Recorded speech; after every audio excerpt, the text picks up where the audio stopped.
ఎంతెంత దూరం, చాలా చాలా దూరం. ఒక అడవిలో ఒక చక్కని పూల తోట ఉండేది.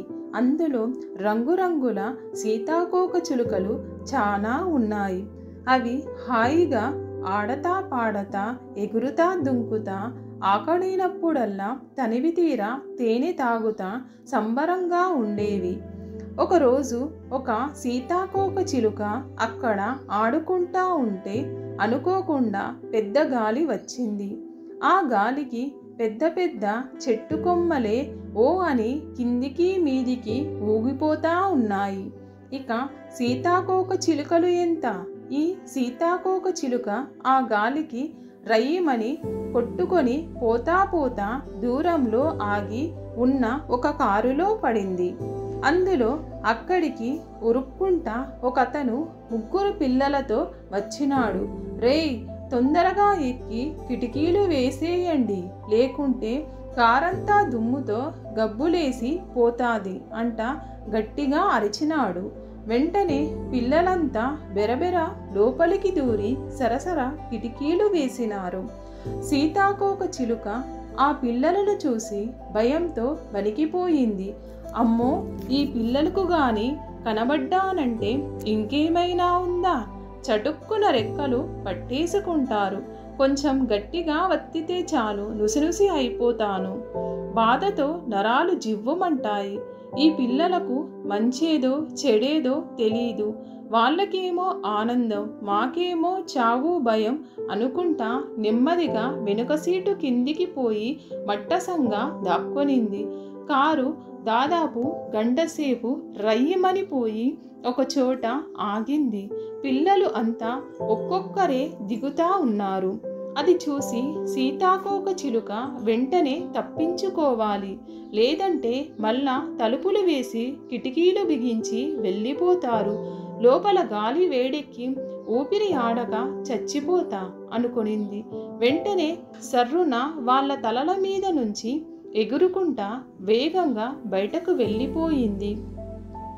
ఆ సీతాకోక చిలుకకు అక్కడ అంతా కొత్తగా ఉంది. పచ్చని మొక్కలు లేవు, విచ్చిన పువ్వులు లేవు, పక్షుల కూతలు లేవు, చల్లని గాలులు లేవు. ఎక్కడ చూసినా ఆకాశమంత భవనాలు, రయ్యమని తిరిగే వాహనాలు, చెవులు పగిలిపోయేలా చప్పుళ్ళు, ఆకాశమంతా నిండిపోయిన దుమ్ము మేఘాలు. సీతాకోక చిలుకకు ఇంటికి ఎలా పోవాలో తెలియడం లేదు. ఎవరు సహాయపడతారా అని వెతకసాగింది. అలా వెతుకుతా పోతా ఉంటే ఆఖరికి ఒక చోట దానికి ఒక చిన్న పిట్ట కనబడింది. వెంటనే సీతాకోక చిలుక సంబరంగా దగ్గరకు పోయి, పిట్టమామా, నేను సీతాకోక చిలుకను, దారి తప్పిపోయినాను. నువ్వు నా ఇంటికి నన్ను తీసుకుని పోగలవా అని అడిగింది దీనంగా. పిట్టకు జాలి వేసింది. అది కూడా చిన్నప్పుడు వాళ్ళ అమ్మా నాన్నల నుంచి తప్పిపోయినదే. వెతికి అలసిపోయి ఒంటరిగా తిరుగుతా ఉంది. అందుకే దానికి ఆ బాధ తెలుసు. దాంతో అల్లుడు, బాధపడకురా, నేనున్నా కదా, చెప్పు నువ్వు ఎక్కడ ఉంటావు అని అడిగింది. అప్పుడు ఆ సీతాకోక చిలుక కళ్ళు మూసుకొని, నాది చాలా అందమైన తోట, ఎక్కడ చూసినా రంగురంగుల పూలతో కలకలలాడుతూ ఉంటాది అనింది. ఆ మాటలకు పిట్ట నవ్వి, అది కాదు అల్లుడు, తోటలంటే చాలా ఉంటాయి. ముందు ఇది చెప్పు, నీ తోటకు చుట్టుప్రక్కల జంతువులు మొక్కలు ఉంటాయా, లేక ఇల్లు మనుషులు ఉంటారా అని అడిగింది. అప్పుడు సీతాకోక చిలుక, మా తోట చుట్టూ మొక్కలు జంతువులే ఉంటాయి మామ అని చెప్పింది. దానికి పిట్ట, ఓహో అలాగా, అయితే అది అడవి. నాకు అడవి గురించి పెద్దగా ఏమీ తెలీదు. అయినా దిగులు పడకు, ఏదైనా అడవి పావురం కనబడితే అడుగుదాం, నా వెంబడిరా అనింది. రెండు ఎగురుకుంటా తిరుగుతా ఉంటే ఒక చెట్టు మీద ఒక అడవి పావురం కనబడింది.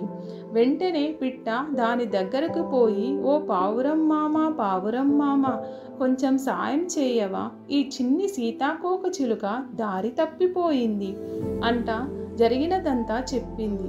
అప్పుడు పావురం నవ్వి, చూడండి అల్లుళ్ళు, ఈ ఊరి చుట్టూ ఉండే అడవిలో చాలా తోటలు ఉన్నాయి. నీది ఏ తోటనో ఎలా కనుక్కోవడం? బాగా ఆలోచించు. తోట చుట్టుప్రక్కల ఇంకా ఏమైనా ఉన్నాయా అని అడిగింది. సీతాకోకచిలుక బాగా ఆలోచించి ఆ మతికి వచ్చింది. ఆ తోట పక్కనే ఒక పెద్ద చెరువు ఉంది అనింది సంబరంగా. అప్పుడు ఆ పావురం నవ్వి, చెరువులు ఎక్కడెక్కడ ఉంటాయో కొంగలకు బాగా తెలుసు. అవి ఎప్పుడూ చేపల కోసం చెరువులను వెతుకుతూ ఉంటాయి కదా, దాన్ని పోయి అడుగు, నీ తోట ఎక్కడుంటాదో తెలిసిపోతుంది అనింది. దాంతో పిట్ట సీతాకోకచిలుక కలిసి ఎక్కడైనా కొంగ కనబడుతుందేమో అని వెతకసాగినాయి.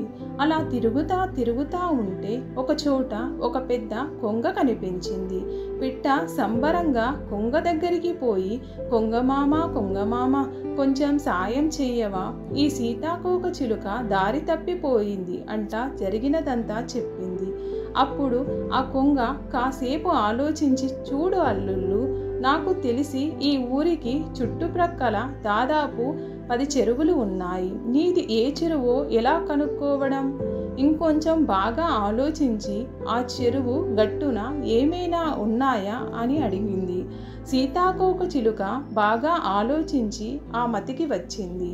ఆ చెరువు గట్టున ఒక పెద్ద మామిడి చెట్టు ఉంది అనింది సంబరంగా. కొంగ నవ్వి, నా చూపంతా చెరువులోని చేపలపైనే కానీ చుట్టూన ఉండే మొక్కలపై ఉండదు. మామిడి తోటలంటే చిలుకలకు బాగా తెలుసు. అవి ఎక్కడ మంచి పండ్లున్నా వదలవు, పోయి వాటిని అడుగు అని చెప్పింది. ఆ మాటలకు సీతాకోకచిలుకకు నీరసం ముంచుకు వచ్చింది. బాధతో కళ్ళల్లో నీళ్లు తిరిగినాయి. అది చూసి పిట్ట, అల్లుడు, నువ్వు దిగులు పడకు, ఓపిక పడితే విజయం మనదే. చివరి వరకు పోరాడాలా కానీ ఇలా సగంలోనే నీరసపడకూడదు. పోదాం అంట తీసుకొని పోయింది. రెండూ తిరుగుతా ఉంటే ఒక చోట ఒక జామ చెట్టు మీద ఒక రామచిలుక దూరకాయ కొరుకుతా కనబడింది. వెంటనే పిట్ట సంబరంగా చిలుక దగ్గరకు పోయి, చిలుకమామ కొంచెం సాయం చేయవా, ఈ చిన్ని సీతాకోకచిలుక దారి తప్పిపోయింది అంట జరిగినదంతా చెప్పింది. అది విని చిలుక నవ్వి, నేనెప్పుడు అలా పోలేదు, కానీ ఒకసారి మా మామ చెప్పాడు. ఇలాగే ఉత్తరం వైపు ఒక గంట సర్రున దూసుకొని పోతే ఒక చెరువు, దాని పక్కన రంగురంగుల తోట, చెరువు ఒడ్డున పెద్ద మామిడి చెట్టు ఉన్నాయట. ఒకరోజు పోయి తనివి తీరా తిని చూద్దాం అనుకుంటా ఉన్నా. బహుశా నీవు చెబుతున్న తోట అదే కావచ్చు అంట ఎలా పోవాలో దారి చెప్పింది. వెంటనే పిట్ట సీతాకోకచిలుకను భుజం మీద ఎక్కించుకొని రివ్వున ఎగురుతా అక్కడక్కడ ఆగి పండ్లు తింటా నీళ్లు తాగుతా సాయంకాలానికంతా చెరువు గట్టు మీద ఉన్న మామిడి చెట్టును చేరుకునింది. ఆ పూల తోటను చూసేసరికి సీతాకోకచిలుక, ఇదే మా తోట అంట సంబరంగా ఎగిరి గంతులు వేసింది. తోటలోని మిగతా సీతాకోకచిలుకలన్నీ వాటి చుట్టూ గుంపైనాయి. జరిగేదంతా తెలుసుకొని పిట్టను బాగా మెచ్చుకున్నాయి. మంచి మాగిన మామిడి పండ్లతో, తీయని తేనెతో గొప్ప విందును ఇచ్చినాయి.